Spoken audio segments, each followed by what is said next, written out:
Now, the picture that you see on your screen, this is of the suspect in the multiple family members that got juked up, lost their life.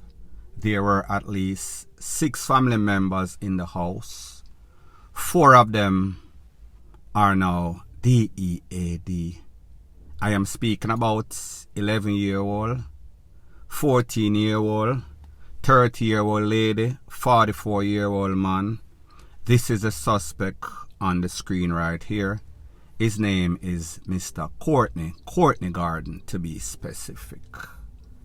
I am speaking about an incident that occurred in a place called Far Rockaway, that is in Queens. Queens is in New York, in which it is said that this man, Courtney Garden, took out 4 of 6 family members. One was injured, pretty much life-threatening wounds. She is okay. One jumped through some sort of window. She was the person that called the popo. So people, here's the thing. Based on the information, it is said that Mr. Courtney Garden, he was in a relationship, him and the wife. However, him kinda lose it. Him snap. Him try to strangle the wife. Him and the wife separated. He then went and lived with his mother. His mother throwed him out because them a say him no look righted. The sister say him no look righted. He needs to go to some sorts of mental institution. He was in some sorts of mental institution, and him decide say him a call the auntie, and the auntie feel sorry for him. Him a tell the auntie say inna the place nobody no like him. People a talk about him. People a disrespect him. All sorts of man a carrying business all over the place. So therefore he did not feel comfortable. That was on or about the 23rd of November, which would have been Thanksgiving Day. The aunt decided that, alright, a Thanksgiving Day, him call him and a sound sorry, him a sound sympathetic, him sound pathetic as F-U-C-K. So therefore them say, alright, a Thanksgiving, you can come Thanksgiving, you can get the meal, we can kinda just hang out for a little while. However, after Thanksgiving, you have to hit the road, Jack. You don't have to go home, however, you need to get the F-U-C-K out of here. It was said that conversation was had between him and the aunts. And him a tell the aunt, say, listen, just give me a little more time. Me no want go back at the shelter. Me no feel comfortable at the shelter. So therefore the aunts and the rest of the family came to a general consensus that, listen, we are going to make him stay. Him say he is going to be okay. Him feel lonely. He felt as if nobody loves him. Nobody cares about him. And then you know, say Thanksgiving is a time when people are sympathetic. So the auntie tell him, say, alright, you can stay here for a few more days. And then you have to go at some sorts of shelter.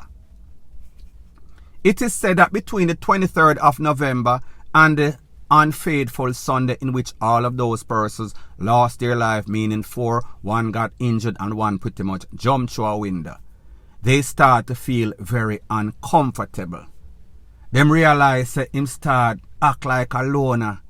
Him start to talk to himself. Him start to kiss up him teeth.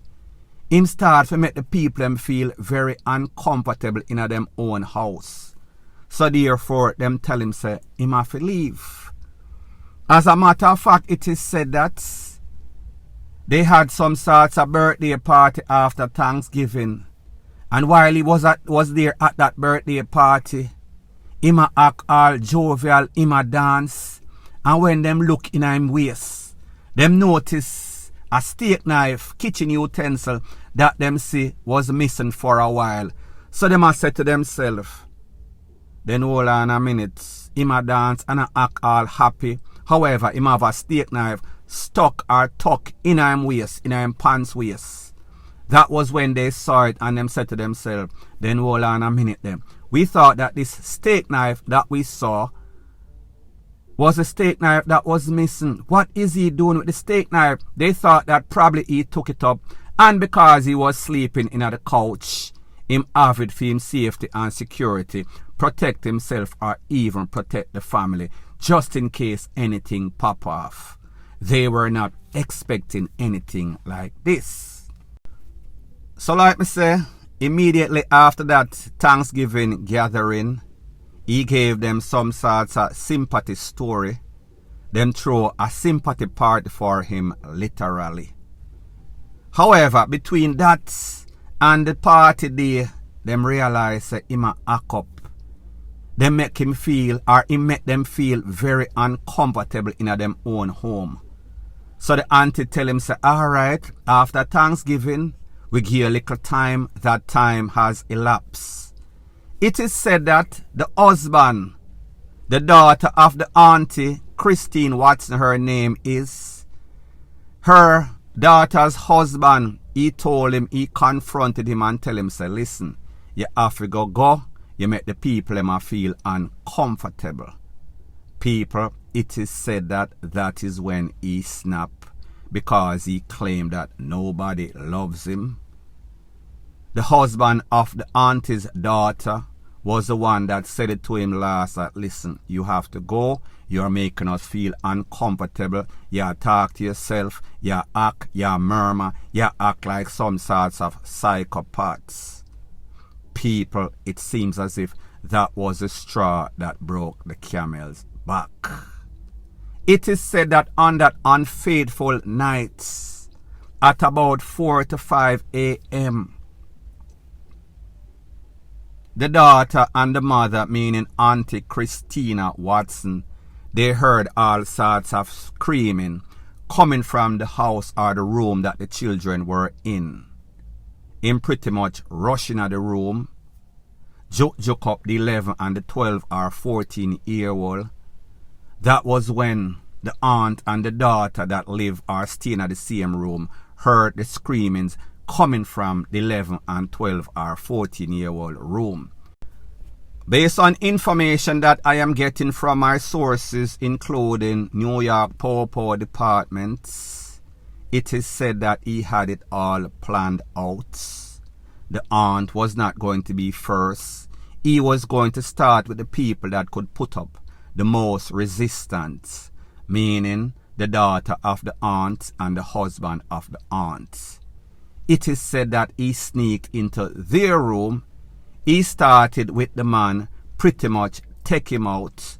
Once him take out the husband, he then commenced to the wife, which is the daughter of Auntie Christine Watson, the auntie's name is.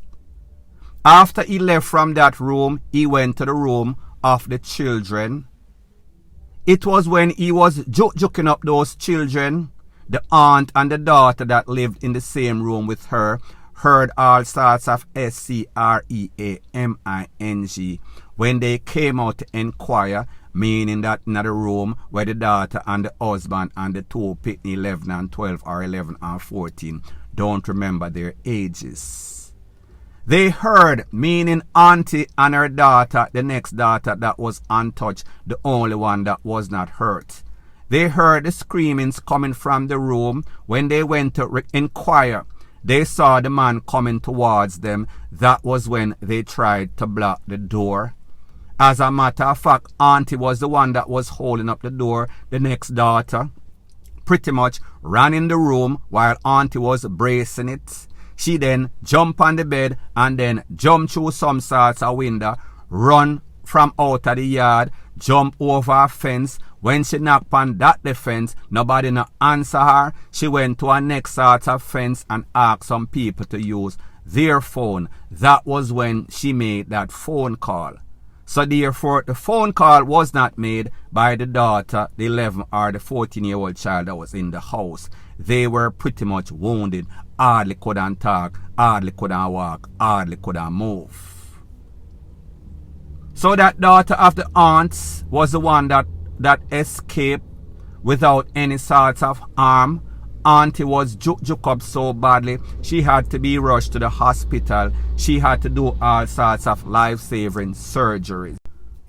So the sole survivor that did not get any sorts of injuries, that jumped through the window, she said that after she jumped through the window and she went to two neighbors' house and finally got the use of some sorts of telephone, she came back and she was watching the premises. She noticed that Mr. Courtney Garden, meaning the cousin, he went inside the vehicle of one of the persons that he took away. May I talk about the auntie husband that was like 44. I think the auntie is 30. So therefore, either the auntie are 30 and the husband are 44. One of them. She saw that the suspect was in the vehicle. She knew that the suspect was in the vehicle because I guess he turned on the roof light. She saw when he was dragging his Dulcimina grip towards that vehicle. She was watching intensely from the neighbor's house, and then she noticed that she saw some sorts of red and blue emergency ambulance lights. She said to herself, but hold on a minute. Me have to go past the suspect if me I go to the ambulance and make them know exactly what is going on.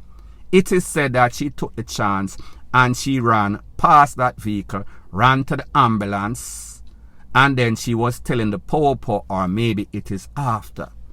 The popo then came and saw him in the vehicle. That was when they thought that he was probably a victim, and while they were questioning him launched at them, attacked them, and juke up two of them. They then wheel and pop off two officers, one that has been in the force for 16 years, and I think the next one has been in the force for 28 years. It is the older officer that took him out. So based on what we see, it is quite obvious that this man, him tricky. This man is like Dr. Jekyll and Mr. Hyde. He is the ebb and the tide. He is the ebb and the flow. He changes just like a chameleon. He is what we call a psychopath. Him realize him choke the wife. The wife realized him lonely. She separated from him. He went to stay with the mother. Him other sister validate that the reason why the mother threw him out is because they were not comfortable around him. The sister told you herself she was not very comfortable around him. They told him he had to go to some sorts of one of them institution, shelter, where he could get medical help, psychological help. He went there for a while. When he knew that it was Thanksgiving, he called the auntie that has a soft heart. He gave her some sorts of cock and bull story, how the people attack him, how the people abuse him, how the people thief from him. Auntie said, alright, at Thanksgiving, you can't come for Thanksgiving. He make sure say him pack up him bag. He had no sorts of intention of leaving. After Thanksgiving party, everybody came to the general consensus, meaning auntie, the daughter that was not injured, the daughter that got KILLED, her husband, and even the 11 and 12-year-old. The people feel sorry for him and tell him couldn't stay until he found some place. The people start feeling very uncomfortable, especially when that knife was missing from the kitchen. They thought that he was going to use it to protect himself and protect the other family member. However, he was plotting and scheming. He was planning to take them out.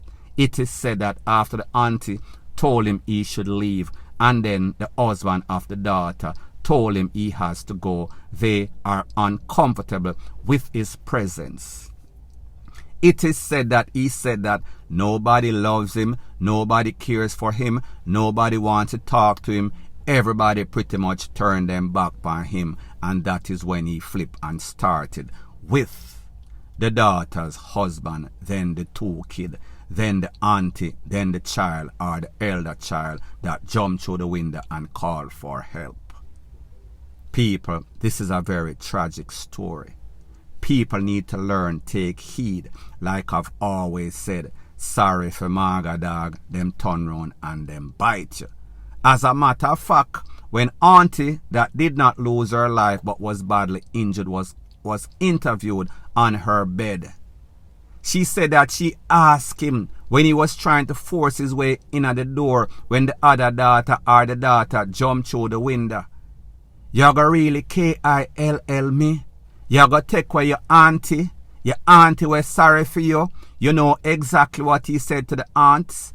A long time you for DEAD. So people, if you don't learn from that, I don't know what other examples you are going to get to learn from. This is a message for everybody else out there. Sorry for Maga dog, them turn round and them bite you. Point blank and period. So anyways people, thanks once again for checking out my video. If you appreciate videos like this, please show your appreciation by liking, commenting, sharing and subscribing to my channel. That is how YouTube promotes videos like these to like-minded, sensible persons like yourself. And last but not least, please subscribe to my next channel. It is called Jamaica Dancehall Source. I'll be pinning the link to that channel in the description of this video. Bless up.